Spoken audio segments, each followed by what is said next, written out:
আপোনালোকে কৈছে যে গৌৰৱ গগৈৰ পত্নী পাকিস্তানৰ ISIৰ লগত সম্পৰ্ক থকা বুলি মুখ্যমন্ত্ৰীয়ে প্ৰচাৰ কৰি আছে। মই কিন্তু একেলগতে দুটা প্ৰচাৰ কিন্তু মই দেখিছো।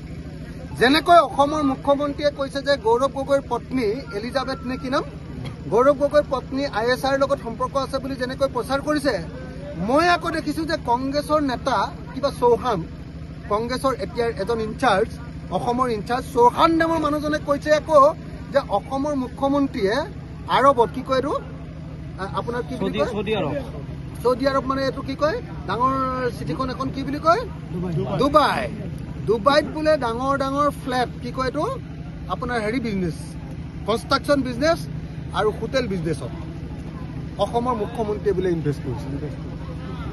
মই দুটা একেলগতে শুনিছো। আপোনালোকে সংবাদ মাধ্যমে অকল গৌৰৱ গগৈৰ ৱাইফ ISIৰ এজেণ্ট বুলি কোৱাটোহে শুনিছে। মই একেলগতে দুটা কথা শুনি আছো যে এফালেদি গৌৰৱ গগৈ ৱাইফক ISI এজেণ্ট বুলি কোৱা শুনিছো আৰু আনফালেদি আকৌ কংগ্ৰেছৰ পৰা অভিযোগ তোলা শুনিছো যে অসমৰ মুখ্যমন্ত্ৰীজনে বোলে কি কয় এডোখৰ ঠাই কি বুলি কয় ডুবাইত বোলে ডাঙৰ এপাৰ্টমেণ্ট বনাইছে, ডাঙৰ কি কয় আপোনাৰ হাউচিং বিজনেছত বোলে টকা খটুৱাইছে আৰু হোটেল বিজনেছত বোলে টকা খটুৱাইছে, এই বুলি মই শুনিছো দেই। গতিকে দুইটা বিদেশৰ লগত জড়িত, এটা পাকিস্তানৰ লগত জড়িত, আনটো অভিযোগ আকৌ ডুবাইৰ লগত জড়িত।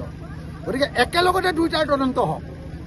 গৌৰৱ গগৈৰ পত্নী ISIৰ লগত সম্পৰ্ক আছে নে নাই এইটো CBI তদন্ত হওক, আৰু অসমৰ মুখ্যমন্ত্ৰীয়ে ডুবাইত হোটেল বিজনেছ কৰিছে নে নাই, অসমৰ টকা নি হোটেল কিনিছে নেকি, অসমৰ মুখ্যমন্ত্ৰীয়ে ডুবাইত আচলতে এপাৰ্টমেণ্টৰ বিজনেছ বিল্ডিং বনাইছে নেকি, তাৰো বিজনেছ কৰিছে নেকি, এই দুইটাৰে তদন্ত হওক।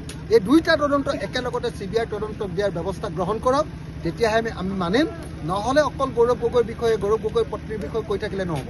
দুটা কথা একেলগতে শুনিছো আৰু দুইটা কথাই একেলগতে তদন্ত হওক। গৌৰৱ গগৈৰ পত্নী যদি ISIৰ লগত সম্পৰ্ক আছে ইমিডিয়েটলি গ্ৰেপ্তাৰ কৰিবৰ কাৰণে তদন্ত ঘোষণা কৰি দিয়ক। আৰু হিমন্ত বিশ্ব শৰ্মাই যদি সঁচাকৈ ডুবাইত গৈ যদি বিল্ডিং কিনিছে, ডাঙৰ এপাৰ্টমেণ্ট বনাইছে, ডাঙৰ ইনভেষ্টমেণ্ট কৰিছে, যদি হোটেল কিনিছে, তেতিয়াহ'লে তাৰ ওপৰতো CBI তদন্ত হওক আৰু হিমন্ত বিশ্ব শৰ্মাকো গ্ৰেপ্তাৰ কৰা হওক। এই দুইটা তদন্ত একেলগে কৰিবৰ কাৰণে মই